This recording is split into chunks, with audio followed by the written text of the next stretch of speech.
reading session. Let us begin with prayers.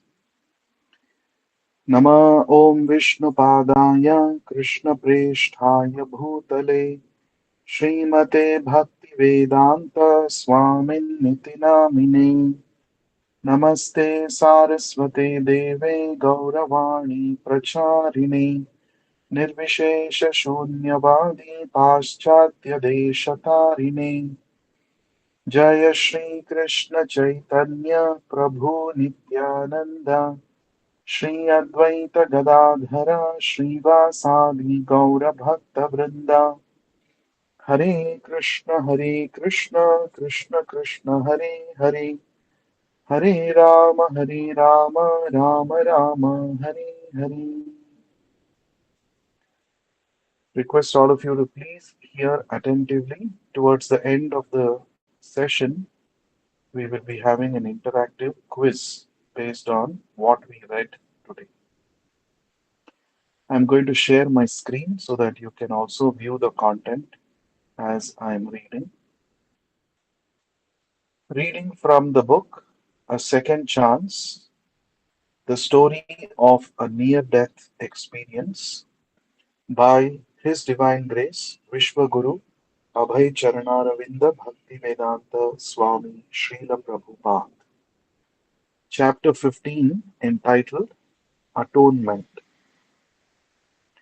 The Vishnudutas continued, Ajamila has already atoned for all his sinful actions. Indeed, he has atoned not only for sins performed in one life, but for those performed in millions of lives.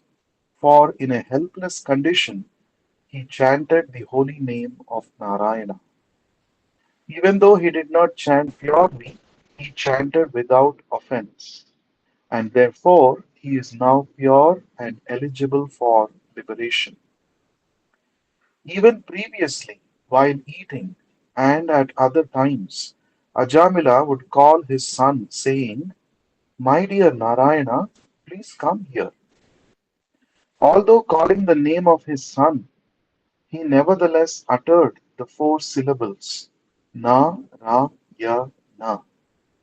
Simply by chanting the name of Narayana in this way, he sufficiently atoned for the sinful reactions of millions of lives.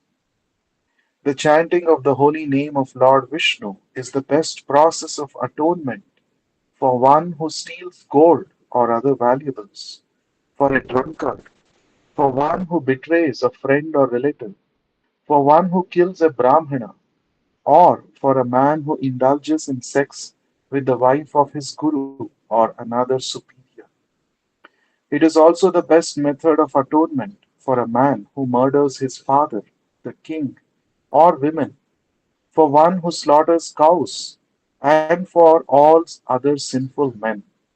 Simply by chanting the holy name of Lord Vishnu, such sinful persons attract the attention of the Supreme Lord, who then considers, because this man has chanted my name, my duty is to give him protection. Srimad Bhagavatam, Canto 6, Chapter 2, verses 7 to 10. Absolute Absolution. The Vishnudutas charged that the Yamadutas did not know whom to arrest and whom not to arrest. The Yamadutas regularly arrest sinful persons, but in this case, the Yamadutas came to arrest Ajamila, who had been released from all sinful reactions simply by chanting Narayana. The Vishnudutas criticized the Yamadutas, saying, You do not know whom to punish and whom not to punish. Even though Ajamila committed so many sinful activities, he is now freed from the reactions to his sins. He has completely counteracted all those sins by chanting the holy name of Narayana. Why are you now attempting to arrest this person as if he were a criminal? Although he had no intention of chanting the holy name, still he has chanted it, and therefore he is now free of sin. The Yamadutas had considered only the external situation of Ajamila. Since he was extremely sinful during his life, they thought he should be taken to Yamaraja. They did not know that he had become free from the reactions of all his sins. The Vishnudutas thus instructed them that because he had chanted the name Narayana at the time of his death and also throughout his life, he was freed from all sinful reactions. In this regard, Srila Vishwanath Chakravarti Thakur quotes the following verses from the scriptures. नाम्नो हि यावती शक्तिः पापनिर्हरणे हरेः तावत् कर्तुं न शक्नोति पातकं पातकी नरः. Simply by chanting one holy name of Hari, a sinful man can counteract the reactions to more sins than he can commit. Brihad Vishnu Purana. अवशेनापि यन्नाम्नि कीर्तिते सर्वपातकैः पुमान् विमुच्यते सद्यः सिंहत्रस्तैर्मृगैरिव. If one chants the holy name even in a helpless condition or without desiring to do so, all of one's sinful reactions immediately depart, just as a lion's roar causes the small animals in the forest to flee in fear. Garuda Purana. सकृदुच्चारितं येन हरिरित्यक्षरद्वयम् बद्धपरिकरस्तेन मोक्षाय गमनं प्रति. A person who once chants the holy name of the Lord, consisting of the two syllables Hari, guarantees his path to liberation. Skanda Purana. These are some verses explaining why the Vishnudutas stopped the Yamadutas from taking Ajamila to Yamaraja. There are different kinds of sins, one of which is stealing. Thieves and burglars are very sinful. Another sinful activity is drunkenness. Those who are addicted to intoxication and stealing are condemned by the Vishnudutas. Other examples of sins are being unfaithful to one's friends, killing a Brahmana or Vaishnava, dishonoring one's spiritual master or teacher, killing a woman, killing a king, and killing a cow. These are among the worst sins. But the Vishnudutas say that even though a person has committed many such sins, if he utters the holy name of Narayana even once, he at once becomes free from sinful reactions. Sridhara Swami says, chanting the holy name of Narayana, Lord Hari, not only counteracted all of Ajamila's sinful reactions, but it made him eligible to become liberated, and therefore, at the time of death, he was transferred to the spiritual world. Chanting the holy name of Krishna counteracts all sins more than one can possibly commit. Because Ajamila had chanted the holy name without offense, and because he chanted sincerely, he completely freed himself from all sinful reactions. This is why we are stressing the chanting of Hare Krishna so much. Pious activities, austerity, sacrifice, everything is done simply by chanting the Hare Krishna mantra. There is no need of any other process of yoga, atonement, or austerity and penance. Simply by chanting without offense, one achieves the results of all other ritualistic performances prescribed in the Vedas. Previously, when engaged in sinful activities to maintain his family, Ajamila chanted the name of Narayana, but he did so without offense. But he did so without offense. To chant the holy name of the Lord just to counteract one's sinful activities, or to commit sinful activities on the strength of chanting the holy name is offensive. Namno balad yasya hi papa buddhihi. But although Ajamila engaged in sinful activities, he never chanted the holy name of Narayana to counteract them. He simply chanted the name Narayana to call his son. Therefore, his chanting was effective. Because he chanted the holy name in this way, he had already vanquished the accumulated sinful reactions of many, many lives. The conclusion is that one who always chants the holy name of the Lord without offense is always pure. As confirmed in these verses, Ajamila was already sinless, and because he chanted the name of Narayana, he remained sinless. It did not matter that he was calling his son, the name itself was effective. Foolish persons say that one can chant any name, even a demigod's name, and get the same result as chanting the holy name of the Lord. This is Mayavada philosophy. The Mayavadis think that everyone is God. They say the demigods are God, I am God, you are God. Therefore, they say one can chant any name and become liberated. In Bengal, it is very popular to hold a Kali Kirtana. A party of people meet and chant Kali, Kali, Kali, or the names of so many so called avatars. One rascal added his wife's name to the chanting, and his foolish followers accepted it. In this way, Mayavadi philosophers are leading their followers straight to hell.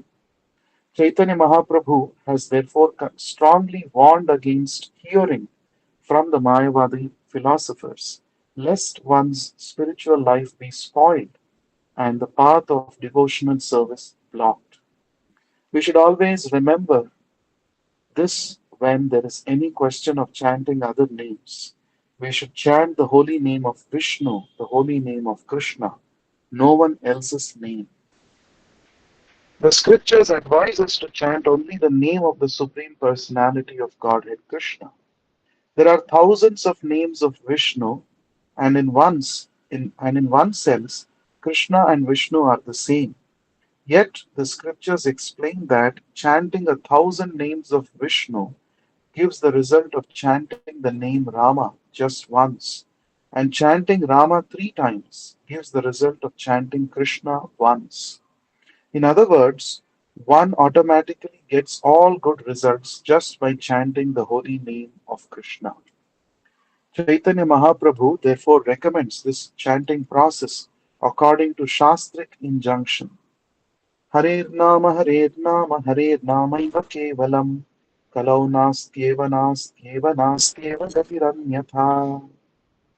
Chaitanya Charitamrita Adi Leela, chapter 17, verse 21. In this age of quarrel and hypocrisy, the only means of deliverance is chanting the holy name of the Lord.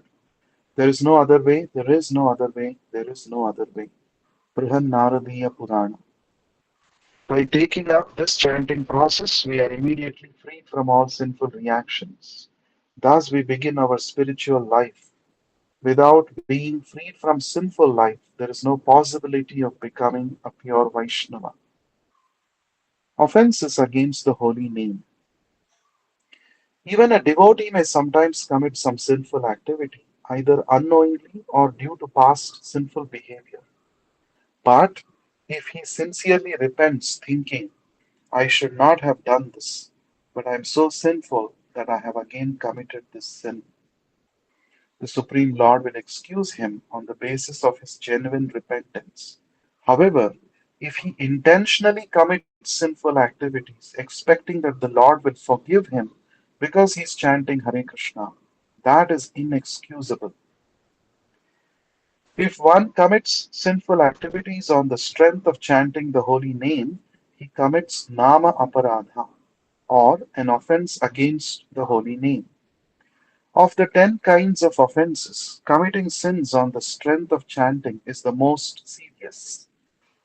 If, after being freed from all sinful reactions by chanting Hare Krishna, one again commits the same sins, he is guilty of a grievous crime.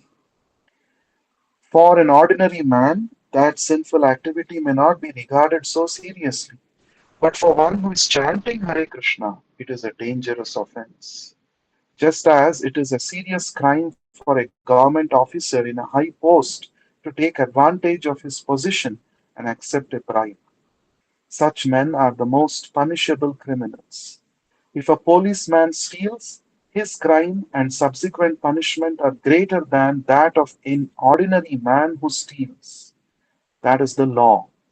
Similarly, one who takes gross advantage of the Hare Krishna mantra, thinking, I am chanting Hare Krishna, so even if I commit some sin, I'll be excused, will not achieve the highest ultimate goal of chanting the holy name. He becomes entangled in a cycle. He is freed, then he again commits sin, freed and again commits sin. In this way, he is never liberated.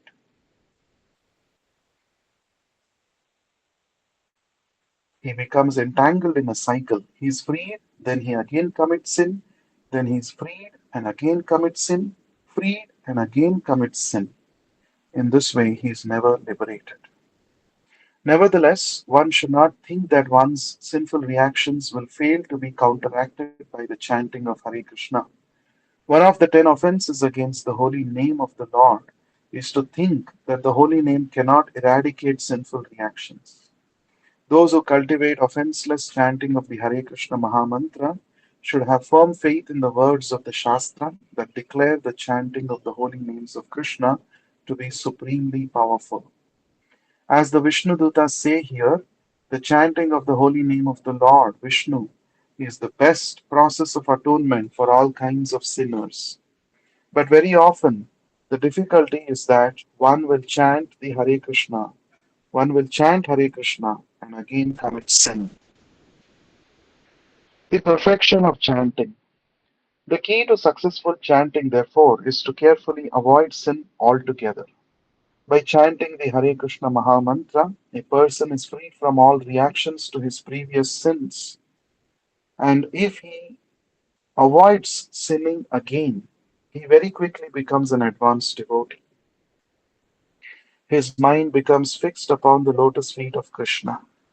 If we regularly chant Hare Krishna without offense, we shall remain free from all sinful reaction, and our attachment for the Supreme Lord in devotional service will increase.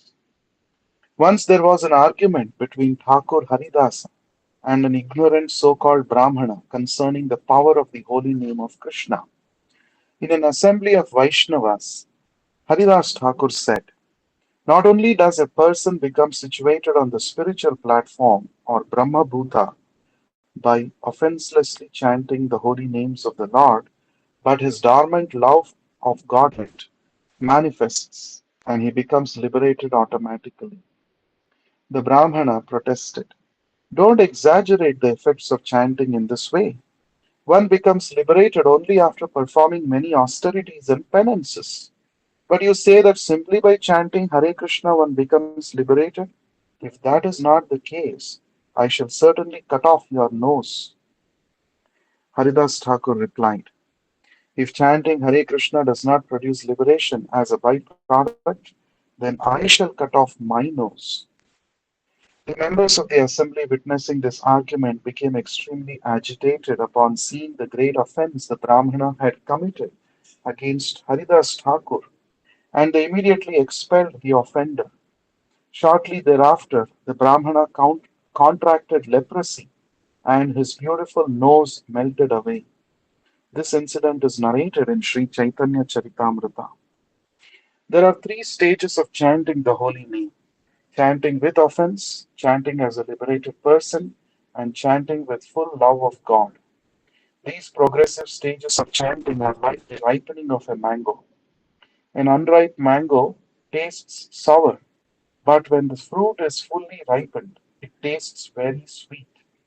Initially, we may be reluctant to chant, but when we become liberated, the chanting is so sweet that we cannot give it up. In this regard, Srila Rupa Goswami has composed a beautiful verse describing the sweetness of the holy name of Krishna. तुण्डे ताण्डवीरतिं वितनुते तुण्डावलीरब्धलब्धये कर्णक्रोध Kadambini घटयते करुणार्बुधे यस्पृहाम् चेतः प्रणा चेतः प्राङ्गणसङ्गिनि विजयते सर्वेन्द्रियाणां कृतिम् no जाने जनिता कियद्भिः अमृतै कृष्णेति वर्णद्वयि. I do not know how much nectar the two syllables Krishna have produced. When we chant the holy name of Krishna, it appears to dance within the mouth, and we then desire many, many mouths. When the name of Krishna enters the holes of the ears, we desire many millions of years. And when the holy name dances in the courtyard of the heart, it conquers the activities of the mind, and therefore all the senses become inert. These are the symptoms of one who is on the liberated platform of chanting. At that stage, called prema, one has a great relish for chanting Hare Krishna, Krishna Krishna, Hare Hare, Hare Rama, Rama Rama, Hare Hare. But this stage is attainable only if one follows the regulative principles. We have to be cautious. After being cured of a diseased condition, we first enter the convalescent stage. If we do not, if we do something wrong, the disease may return. It is not that we become liberated and we can do anything and everything. At all times, we have to stick by the regulative principles of devotional life.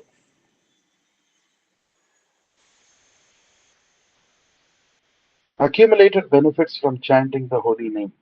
Srila Vishwanath Chakravarti Thakur provides additional insight into the power of the holy name in his commentary to the verses 9 and 10. He writes this commentary in the form of a dialogue concerning how one can become free from all sinful reactions simply by chanting the holy name of the Lord. Someone may say, it may be accepted that by chanting the holy name of the Lord, one becomes freed from all the reactions of sinful life. However, if a person commits sinful acts in full consciousness, not only once but many, many times, he is unable to free himself from the reactions of such sins, even after atoning for them for 12 years or more. How is it possible then that simply by once chanting the holy name of the Lord, one immediately becomes freed from the reactions of such sins? Vishwanath Chakravarti Thakur replies by quoting verses 9 and 10 of this. The chanting of the holy name of Lord Vishnu is the best process of atonement for one who steals gold or other valuables, for a drunkard, for one who betrays a friend or relative, for one who kills a brahmana, or for a person who indulges in sex with the wife of his guru or another superior. It is also the best method of atonement for a person who murders his father, the king, or women, for one who slaughters cows, and for all other sinful men. Simply by chanting the holy name of Lord Vishnu, such sinful persons attract the attention of the Supreme Lord, who then considers, because this man has chanted my holy name, my duty is to give him protection. One may atone for sinful life and vanquish all sinful reactions by chanting the holy name, and this is beyond ordinary atonement. Ordinary atonement may temporarily protect a sinful person, but it does not completely cleanse his heart of the deep rooted desire to commit sinful acts. Therefore, atonement is not as powerful as the chanting of the holy name of the Lord. In the Shastras, it is said that if a person only once chants the holy name and completely surrenders unto the lotus feet of the Lord immediately considers him his ward and is always inclined to give him protection. This is confirmed by Sridhara Swami. Thus, when Hajamila was in great danger of being carried off by the order carriers of Yamaraj, the Lord immediately sent his personal order carriers to protect him. And because Ajamila was freed from all sinful reactions, the Vishnu Dutas spoke on his behalf. Ajamila had named his son Narayana, and because he loved the boy very much, he would call him again and again. Although he was calling for his son, the name itself was powerful because the name Narayana is not different from Lord Narayana. When Ajamila named his son Narayana, all the reactions of his sinful life were neutralized. And as he continued calling his son and thus chanting the holy name of Narayana thousands of times, he was actually unconsciously advancing in Krishna consciousness. One may argue, since Ajamila was constantly chanting the name of Narayana, how was it possible for him to be associating with a prostitute and thinking of wine? By his sinful actions, he was bringing suffering upon himself again and again, and therefore one may say that only his chanting of the holy name of Narayana at the time of death, and not his chanting during his lifetime, was the cause of his being freed. However, his chanting during his life would then have been a nama aparadha. Namno balad yasya papa buddhihi. One who continues to act sinfully and tries to neutralize his sins by chanting the holy name of the Lord is a nama aparadhi, an offender to the holy name. In response, it may be said that Ajamila's chanting throughout his life was inoffensive because he did not chant the name of Narayana with the purpose of counteracting his sins. He was in so much illusion that he did not realize he was addicted to sinful actions. Nor did he know that his chanting of the holy name Narayana was neutralizing them. Thus, during his life, he did not commit a Nama Aparadha, and his repeated chanting of the holy name of Narayana while calling his son may be called pure chanting. Because of this pure chanting, Ajamila unconsciously accumulated the results of bhakti, devotional service. Indeed, even his first utterance of the holy name was sufficient to neutralize all the sinful reactions of his life. To cite a logical example, a fig tree does not immediately yield fruits, but in time the fruits are available. Similarly, Ajamila's devotional service grew little by little, and therefore, although he committed very sinful acts, the reactions did not affect him. In the Shastras, it is said that if one chants the holy name of the Lord even once, the reactions of past, present, or future sinful life do not affect him. To give another example, if one extracts the poisons, if one, ac- to give another example, if one extracts the poison fangs of a serpent, this saves the serpent's future victims from poisonous effects, even if the serpent bites repeatedly. Similarly, if a devotee chants the holy name even once inoffensively, this protects him eternally. He need not he need he need only wait for the results of the chanting to mature in due course of time. Thus ends chapter 15 of the book A Second Chance entitled Atonement. So now we shall have a quick quiz based on what we just now heard in this wonderful chapter. So I'm going to read out questions with four options. Just type A, B, or C, A, B, C, or D in the chat window. Here's the first question.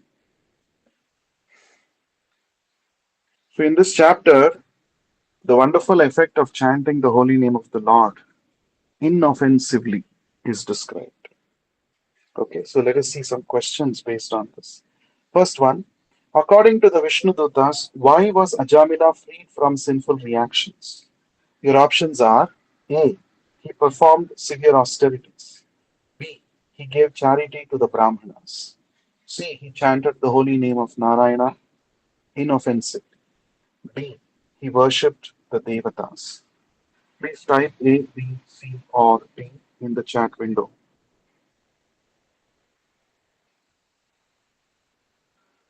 Okay. Vivekananda Bhatt, Kishore Kumar, Ashish Kumar, Sakshi Mataji, Abhishek, Chetna Mataji, all of you have given the right answer. Yes, C is the right answer. So Vishnudutas argued that since Ajamila has inoffensively chanted the holy names, he is freed from all sinful reactions. And we also saw Srila Prabhupada quoting from various scriptures, Vishnu Purana, Garuda Purana, Skanda Purana, and even in Bhagavatam. Okay, the next question. According, ordinary atonement differs from chanting because your options are A. Ordinary atonement is easier than chanting. B. Ordinary atonement does not remove deep rooted sinful desires. B. C. Ordinary atonement completely purifies the heart. Or D.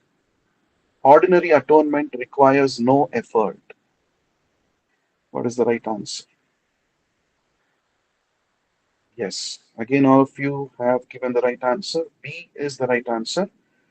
Ordinary atonement does not remove deep rooted sinful desires from the heart, whereas chanting of the holy names of the Lord not only counteracts the past sinful reactions but also uproots the sinful desires completely from one's heart. That's the difference between atonement and chanting. Okay, the last question for today. Hmm, repeated sinning while expecting forgiveness through chanting leads to what? Your options are A. Liberation, B. Faster purification, C. Spiritual stagnation, or D. Greater devotion. What's the right answer? Yes, C is the answer that all of you are given, and that's the right answer. C. Spiritual stagnation is the right answer. If one actually thinks that, anyway, chanting of the holy names can counteract all the sinful activities, sinful reactions. So, side by side, I'll keep chanting and I'll also keep committing sinful activities. Now, this is actually one of the offenses against chanting the holy names, as we read. And what happens because of this? He is liberated from his sins, but again he gets bound because he again commits sinful activities. So again he gets bound, again he gets forgiven, again he gets bound and forgiven. That means he enters into a loop and thus he fails to get liberated and he remains in this material world. That's the that's called spiritual stagnation. So one should never commit sinful activities. And in fact, a very noteworthy example that Srila Prabhupada mentioned here in this connection is an ordinary person taking bribe and a government official taking bribe. Both are not the same in the eyes of the law, in the eyes of the law or law of the land. Because an ordinary person may be taking bribe, out of his whatever ignorance or his situation. But a government official who is supposed to stop others from bribery, if he himself is bribing, taking bribe, he is getting his payment from the government, but still he wants to take bribe. Now, such a corrupt uh, government official is severely punished by the law. In the same way, devotees of the Lord are getting special protection by the Lord because they are chanting the holy name of the Lord. And the Lord very mercifully forgives all the sins committed by a devotee without their knowledge, unintentionally. So, misusing this compassion of the Lord, if one continues to chant and commit sinful activities, such a person, such a devotee has to face severe consequences. Therefore, one should avoid this offense and all the 10 offenses against chanting the holy names to make steady progress in Krishna consciousness. With this, we come to the end of today's session. Thank you so much for joining. We shall meet again in the next session and continue to read from this book, A Second Chance. ग्रंथराज Shrimad Bhagavatam की जय, विश्व गुरु श्रील प्रभुपाद की जय. Hare Krishna.